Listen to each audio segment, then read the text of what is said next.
નમસ્તે વિદ્યાર્થી મિત્રો, ધોરણ 5 વિષય આસપાસ.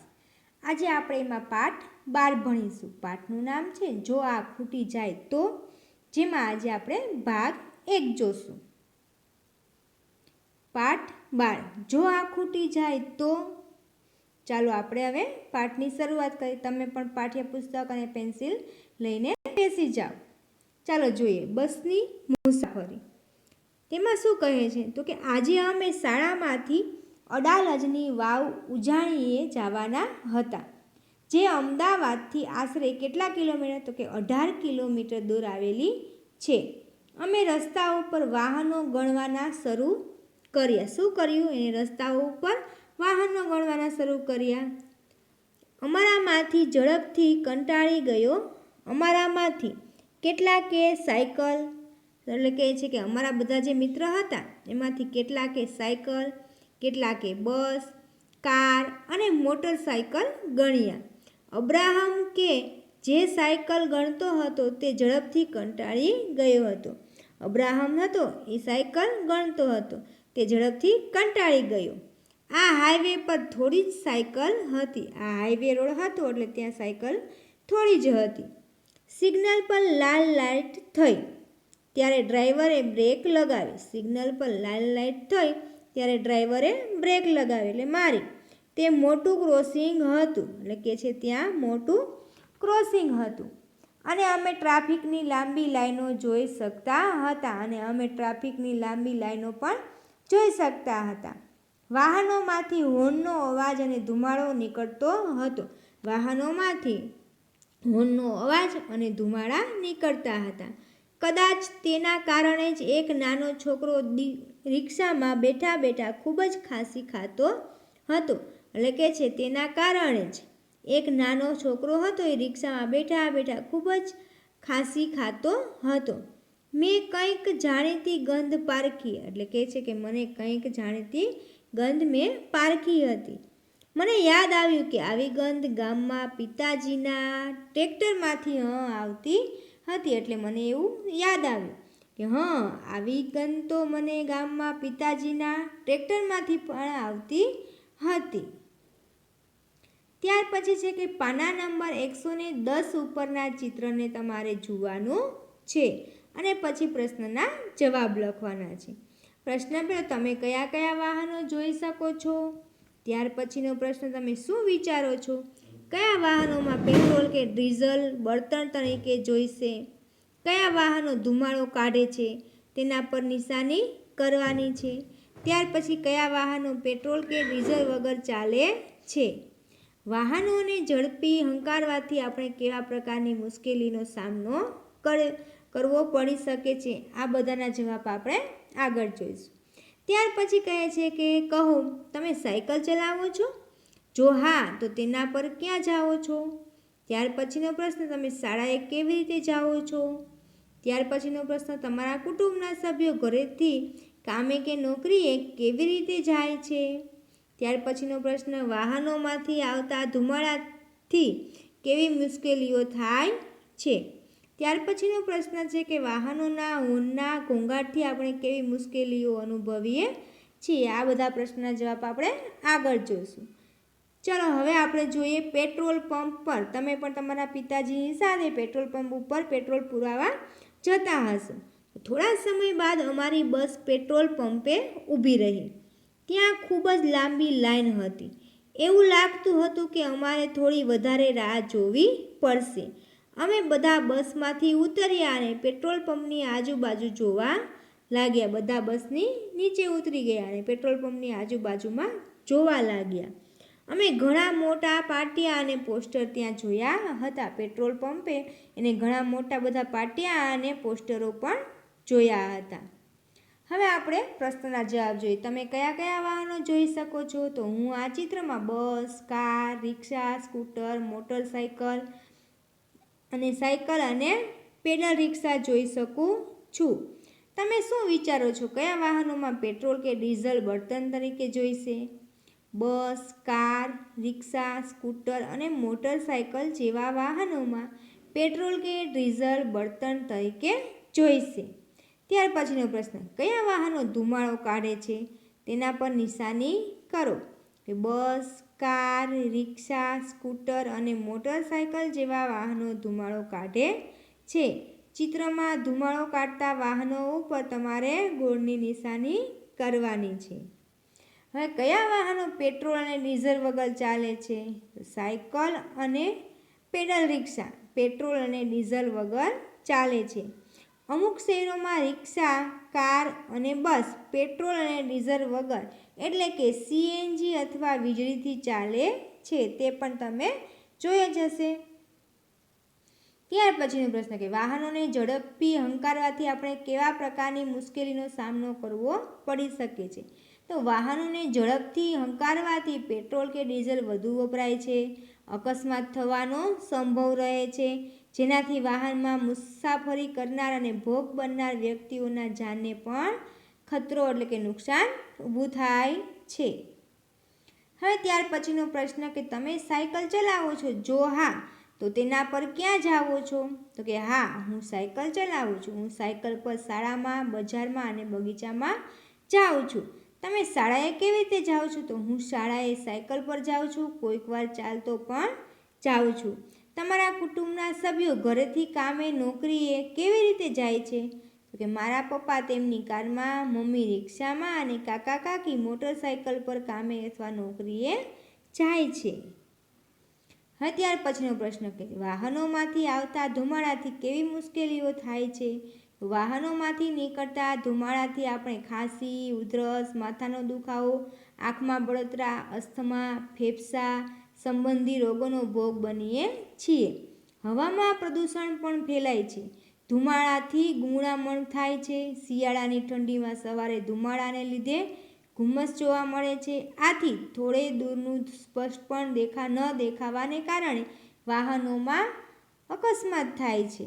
આમ વાહનોમાંથી આવતા ધુમાડાથી ઘણી મુશ્કેલીઓ થાય છે. હવે ત્યાર પછીનો પ્રશ્ન કે વાહનોના હોર્નના ઘોંઘાટથી આપણે કેવી મુશ્કેલીઓ અનુભવીએ છીએ? તો કે વાહનોના હોર્નના ઘોંઘાટથી નીચે મુજબની સ્વાસ્થ્ય સંબંધિત સમસ્યાઓ એટલે કે મુશ્કેલીઓ સર્જાય છે. પેલું માથું દુખે છે, માનસિક તાણ થાય છે, અણગમો પેદા થાય છે, કાનમાં ધાક પડી જાય છે, લાંબા સમય સુધી ઘોંઘાટમાં રહેવાથી બહેરાશ આવે છે, સ્વભાવ કેવો થઈ જાય? ચીડિયો બની જાય છે.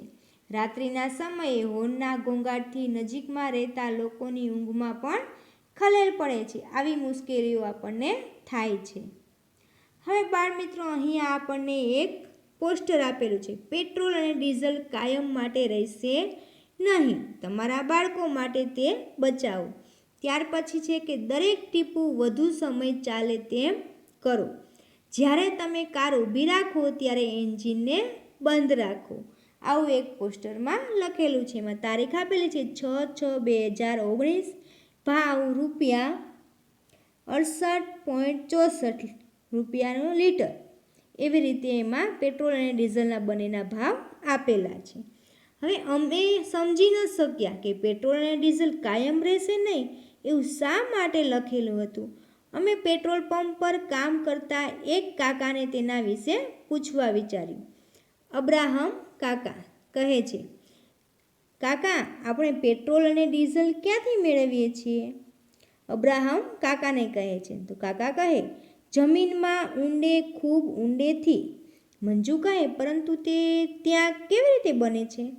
કાકા કહે, તે પ્રાકૃતિક રીતે બને છે, પરંતુ ખૂબ ધીમે. તે માણસો દ્વારા કે યંત્રથી બનતું નથી. એટલે કે છે કે પરંતુ તે ખૂબ ધીમે બને છે, પરંતુ તે માણસો દ્વારા કે યંત્રથી બનતું નથી.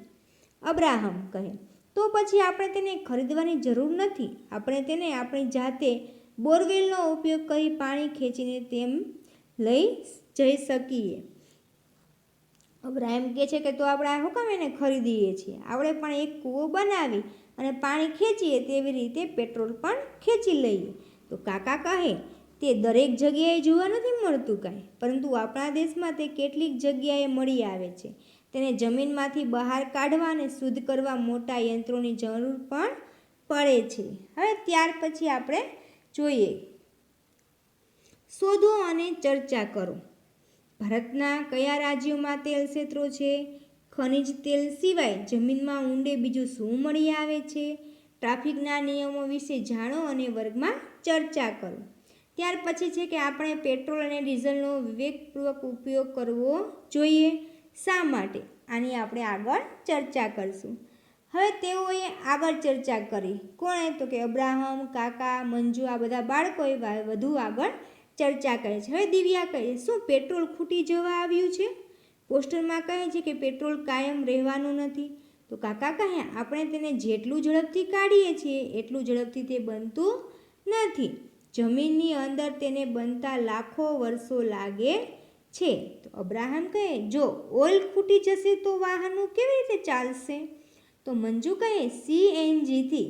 મેં ટીવી પર જોયું હતું કે જે વાહનો સીએનજીથી ચાલે છે તે ઓછો ધુમાડો કરે છે. કાકા હસે છે. તે પણ જમીનની નીચેથી જ આવે છે. તે પણ મર્યાદિત જ છે. દિવ્યા કહે, વાહનો ચલાવવા વિદ્યુતનો ઉપયોગ થઈ શકે છે. મેં વિદ્યુતથી ચાલતી મોટરસાયકલ જોઈ છે. તો અબ્રાહમ કહે, આપણે કંઈક કરવું જોઈએ નહીં. તો જ્યારે આપણે મોટા થઈશું ત્યારે મુસાફરી કેવી રીતે કરીશું? એટલે અબ્રાહમ કહે છે, આપણે કંઈક કરવું જોઈએ નહીં. તો જ્યારે આપણે મોટા થઈશું ત્યારે મુસાફરી કેમ કરીશું? તો દિવ્યા કહે, જો રસ્તા પર વાહનો ઓછા થઈ જાય તો મારા દાદી ખુશ થશે. તે કહે છે, જો વાહનો કીડીઓની જેમ લાઈનમાં ઊભા છે, તમે મોટા થશો ત્યારે શું કરશો? તો મંજુ કહે, જો આ કારમાં ફક્ત 1 કે 2 લોકો જ બેઠા છે, આ બધા બસનો ઉપયોગ કેમ કરતા નથી? તેઓ પ્રશ્ન કરે છે. તો અબ્રાહમ કહે છે, તેનાથી પેટ્રોલ બચશે. એક બસ ઘણા લોકોને લઈ જઈ શકે છે. તો મંજુ કહે, જ્યારે હું મોટી થઈશ ત્યારે સૂર્યપ્રકાશથી ચાલતી કાર શોધીશ. પછી આપણે તે ખૂટી જશે એવી ચિંતા કરવાની રહેશે નહીં. આપણે તેનો જેટલો ઉપયોગ કરવો હોય તેટલો આપણે એનો ઉપયોગ કરીશું. ત્યાર પછી હવે આપણે આગળના પ્રશ્ન જોઈએ કે ભારતના કયા રાજ્યોમાં તેલ ક્ષેત્રો છે? ભારતમાં અસમ, અરુણાચલ પ્રદેશ, પશ્ચિમ બંગાળ, ગુજરાત, મહારાષ્ટ્ર અને આંધ્રપ્રદેશ રાજ્યોમાં તેલ ક્ષેત્રો આવેલા છે. બીજું, ખનિજ તેલ સિવાય જમીનમાં ઊંડે બીજું શું મળી આવે છે? જમીનમાં ઊંડે ખનિજ તેલ સિવાય કોલસો, કુદરતી ગેસ અને બીજા ઘણા બધા પ્રકારના ખનિજો જેવા કે લોખંડ, તાંબુ, સોનું, બોક્સાઇટ, એલ્યુમિનિયમની ખનિજ વગેરે મળી આવે છે. ટ્રાફિકના નિયમો વિશે જાણો અને વર્ગમાં ચર્ચા કરો. તો ટ્રાફિકના નીચેના નિયમોનું દરેક વાહન ચાલકે અને રાહદારીઓએ પાલન કરવાનું હોય છે. વાહન હંમેશા રોડની ડાબી તરફ ચલાવવું ફરજિયાત છે. ટ્રાફિક વધુ હોય ત્યારે વાહનની ઝડપ મર્યાદિત રાખવી.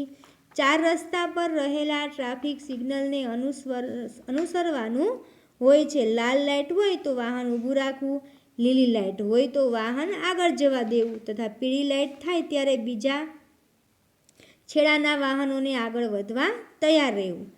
ચોથું, તમારે જે બાજુ વળાંક લેવાનો હોય તેની સાઈડ લાઇટ બતાવવી જરૂરી છે. બમ્પ હોય, શાળા હોય, દવાખાનું હોય અથવા જાહેર સ્થળ હોય તો વાહનની ઝડપ ધીમી પાડી દેવી. રસ્તા પર વિવિધ સિગ્નલો હોય છે, તેને નિયમ મુજબ અનુસરવાની હોય છે. રાહદારીઓએ 4 રસ્તા પર રસ્તો ઓળંગવા માટે ઝીબ્રા ક્રોસિંગનો ઉપયોગ કરવાનો હોય છે. હવે આપણે પેટ્રોલ અને ડીઝલનો વિવેકપૂર્વક ઉપયોગ કરવો જોઈએ. શા માટે? તો આજના યુગમાં જે રીતે વાહનનો વપરાશ વધ્યો છે તેના કારણે પેટ્રોલ અને ડીઝલ પણ વધુ પ્રમાણમાં વપરાય છે. તે જોતાં એમ કહી શકાય કે હવે આગામી 50 વર્ષ સુધી ચાલે તેટલો ખનિજ તેલનો જથ્થો જમીનની અંદર બાકી રહ્યો છે. પેટ્રોલ અને ડીઝલ જેટલું ઝડપથી વપરાય છે એટલું ઝડપથી જમીનમાં બનતું નથી. એટલે જમીનની અંદર બનતા તેને લાખો વર્ષો લાગે છે. હવે ત્યાર પછી પૃથ્વીમાંનો ખજાનો. પૃથ્વીના પેટાળમાં ક્યાં ઓઇલ છે? એટલે કહે છે કે પૃથ્વીના પેટાળમાં ક્યાં ઓઇલ છે તે શોધવું સરળ નથી. વૈજ્ઞાનિકો તેને શોધવા ખાસ તકનીકો અને યંત્રોનો ઉપયોગ કરે છે. પછી પાઇપો અને યંત્રો દ્વારા પેટ્રોલિયમ ખેંચવામાં આવે છે. આ ઓઇલ ગંધવાળું, જાડું અને ઘેરા રંગનું પ્રવાહી છે. તેની અંદર ઘણી બધી વસ્તુઓ ભળેલી હોય છે. તેને સાફ કરવા અને જુદું પાડવા રિફાઇનરમાંથી મોકલવામાં આવે છે. તમે રિફાઇનરી વિશે સાંભળ્યું છે? આપણે આ પેટ્રોલિયમમાંથી જ kerosene, diesel, petrol, engine oil અને વિમાન માટે ઈંધણ મેળવીએ છીએ. શું તમે જાણો છો કે એલપીજી, વેક્સ, કોલટાર, ગ્રીસ વગેરે પણ તેમાંથી મળે છે? તે બીજી વસ્તુઓ જેવી કે પ્લાસ્ટિક અને પેન્ટ્સ બનાવવા પણ ઉપયોગી છે. મેં ઈંધણ બચાવવા વિશે વિચારવાનું ચાલુ કરી દીધું છે. મને યાદ છે કે ક્યારેક પિતાજી જ્યારે બીજું કંઈક કામ કરે ત્યારે ટ્રેક્ટરનું એન્જિન ચાલુ રાખે છે. તે સમયે ખેતરમાં પંપ પણ ચાલુ રહે છે. કેટલું બધું નુકસાન થાય. જ્યારે હું ઘરે જઈશ ત્યારે પિતાજી સાથે ચોક્કસ વાત કરીશ. ચાલો હવે ત્યાર પછી કહે છે કે લખો. બધા વાહનો શેનાથી ચાલે છે? જો વાહનોની સંખ્યા વધતી જશે તો કેવા પ્રકારની મુશ્કેલીઓનો સામનો કરવો પડશે? ઉદાહરણ તરીકે રસ્તા ઉપર ટ્રાફિક વધે. તમારા વડીલો સાથે વાત કરો અને તે વિશે લખો. ત્યાર પછી છે કે મંજુએ કહ્યું, દરેક જણ શા માટે બસ વાપરતા નથી? તમે શું વિચારો છો કે લોકો મુસાફરી કરવા માટે બસનો ઉપયોગ કેમ નથી કરતા? ત્યાર પછી છે કે વાહનોની સંખ્યા વધવાથી પડતી મુશ્કેલીઓના નિકાલ માટેના ઉપાયો સૂચવો. ત્યાર પછીનો પ્રશ્ન છે કે જો આપણે ટ્રાફિક સિગ્નલની લાલ લાઇટ પર ઊભા રહેતા વાહનનું એન્જિન બંધ કરીએ તો તેનાથી કયા ફાયદા થાય છે? તે પ્રશ્ન આપણે આગળ જોઈએ. ચાલો હવે બધા વાહનો શેનાથી ચાલે છે? તો કે મોટાભાગના વાહનો પેટ્રોલ, ડીઝલ કે સીએનજીથી ચાલે છે. થોડાક વાહનો વિદ્યુતથી તેમજ સાયકલ, પેડલ રિક્ષા જેવા વાહનો માનવ શ્રમથી ચાલે છે. બીજો પ્રશ્ન, જો વાહનોની સંખ્યા વધતી જશે તો કેવા પ્રકારની મુશ્કેલીઓનો સામનો કરવો પડશે? ઉદાહરણ તરીકે રસ્તા ઉપર ટ્રાફિક વધે. તમારા વડીલો સાથે વાત કરો અને તે વિશે લખો. જો વાહનોની સંખ્યા વધી જશે તો નીચે મુજબની મુશ્કેલીનો સામનો કરવો પડશે. પહેલું, રસ્તા પર ટ્રાફિક વધે, હવાનું અને અવાજનું પ્રદૂષણ વધે, તેનાથી લોકોનું સ્વાસ્થ્ય બગડે, પાર્કિંગની સમસ્યા ઊભી થાય, અકસ્માતોનું પ્રમાણ વધી જાય, પેટ્રોલ અને ડીઝલની અછત ઊભી થાય, પરિણામે પેટ્રોલ અને ડીઝલ મોંઘું થાય છે. ભવિષ્યમાં પેટ્રોલ ડીઝલ પણ ખૂટી જાય છે. મંજુએ કહ્યું, દરેક જણ શા માટે બસ વાપરતા નથી? તમે શું વિચારો છો કે લોકો મુસાફરી માટે બસનો ઉપયોગ નથી કરતા? તો મોટે ભાગે લોકો મુસાફરી માટે બસનો ઉપયોગ નથી કરતા. તેના કારણો નીચે મુજબ છે. બસ દ્વારા લોકો સમયસર પહોંચી શકતા નથી. લોકોને બસમાં બેસવા તથા બસમાંથી ઉતર્યા પછી તેમના જવાના સ્થાને પહોંચવામાં ચાલવું પડે છે. આમ કરવામાં ઘણો સમય લાગે છે. બસની રાહ જોઈને ઊભું રહેવું પડે. બસમાં ભીડ રહેતી હોય, ઊભા રહીને મુસાફરી કરવી પડે છે. નાની મોટી બ્રેક કે સામાન સાથે હોય તેવા સંજોગોમાં બસની મુસાફરી કંટાળાજનક લાગે છે. બસ કરતાં પોતાના વાહનમાં જવામાં સગવડતા રહે છે. પૈસા અને સામાનની સલામતી પણ રહે છે. પૈસા અને સામાનની સલામતી રહે છે તથા સમયનો પણ બચાવ થાય છે. વાહનોની સંખ્યા વધવાથી પડતી મુશ્કેલીઓના નિકાલ માટેના ઉપાયો સૂચવો. વાહનોની સંખ્યા વધવાથી પડતી મુશ્કેલીઓના નિકાલ માટે નીચે મુજબના ઉપાયો કરવા જોઈએ. નજીકના અંતરે જવા માટે પગે ચાલીને જવું કે સાયકલનો ઉપયોગ કરવો જોઈએ. બીજું, સાથે નોકરી કરનારા લોકોએ વાહન ભાગીદારી કરી એક જ વાહન પર નોકરીના સ્થળે જવું જોઈએ. એકલા જવા માટે વ્યક્તિગત કારનો ઉપયોગ ટાળવો જોઈએ, એટલે કે ન કરવો જોઈએ. નોકરી કે ધંધા પર જવા જાહેર વાહનનો ઉપયોગ કરવો જોઈએ. ટ્રાફિકની સમજ વધારવા માટે ટ્રાફિક જાગૃતિનું અભિયાન ચલાવવું જોઈએ. આ બાબતોનો આપણે ધ્યાન એટલે કે ઉપાયો સૂચવેલા છે. જો આપણે ટ્રાફિક સિગ્નલની લાલ લાઇટ પર ઊભા રહેતા વાહનનું એન્જિન બંધ કરીએ તો તેને શું ફાયદા થાય છે? તો કે આપણે ટ્રાફિક સિગ્નલની લાલ લાઇટ ઉપર ઊભા રહેતા વાહનનું એન્જિન બંધ કરીએ તો તેનાથી નીચે મુજબના ફાયદા થાય છે. તો બાળમિત્રો, આજે આપણે પાઠ 12નો ભાગ 1 સમજીએ. આવતા વિડીયોમાં આપણે ભાગ 2 વિશે સમજીશું. ત્યાં સુધી જય હિન્દ, જય ભારત.